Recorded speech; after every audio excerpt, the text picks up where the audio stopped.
My name's Ellie Ewing. I'm Executive Director of Captina Conservancy. Captina Conservancy is a private nonprofit. Our mission is to promote, protect, and preserve Captina Creek watershed and other regional watersheds here in eastern Ohio.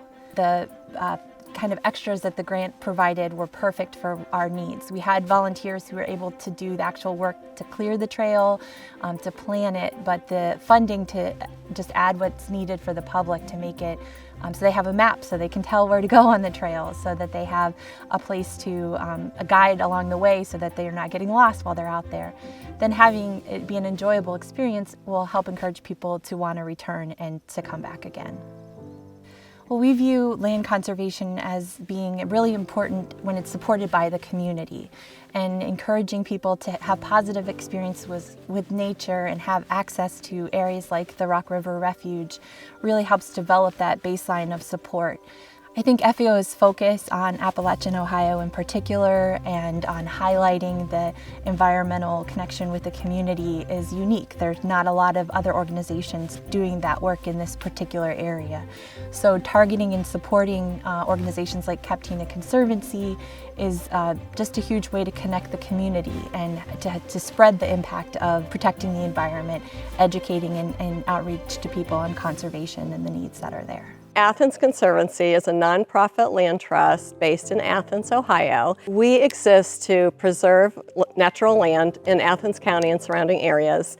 So the preserve is a 287-acre preserve called the Mary Beth Zachlosy Preserve, and it's named after a beloved environmentalist. So how do we get more people to want to go outside, which is so important to us as humans, to get out in nature. It's good for us physically, mentally, spiritually. It's just good for our soul, makes us happier people. Great to get kids out in nature. So we thought, how can we do that? We're partnering with Passion Works Studio in Athens, which is an art studio that employs artists with developmental differences. And so a core group of 9 artists created this great big piece of art with really colorful, and they wove in images of plants and animals and everything from butterflies to bobcats to salamanders and trillium, and just everything is woven into this beautiful piece of art. Then we are taking that image and cutting it into 10 different segments and creating 10 trail markers that will go around the pond. So it'll be the Mary Beth Zachlosy Art Trail. It's going to be a really fun thing for people to do. They can look at the image of the whole painting, and then they can walk around the trail and find the different images and find the little animals hidden within the design. The thing I like about reading is that you can picture it in your mind and kind of change the story or how they look.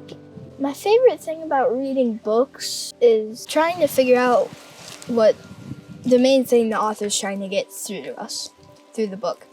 My name is Kim Wolf, and I'm from Megs local primary, and I am the librarian. Being the librarian and also loving nature and outdoors, I wanted to combine the two.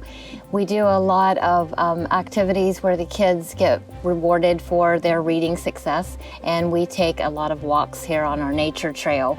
So that's where the idea of doing a book walk, so they could walk and enjoy nature at the same time. It's more peaceful outside.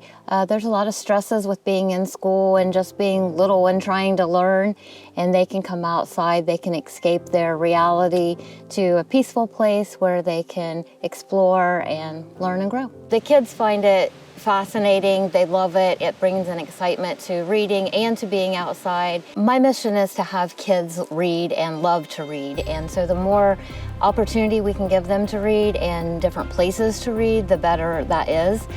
We did a story walk of just kind of a temporary thing with some signs and stakes in the ground, and the kids loved it so much we wanted to make it a permanent structure that they could enjoy year-round and for years to come, and the FAO grant helped us do that.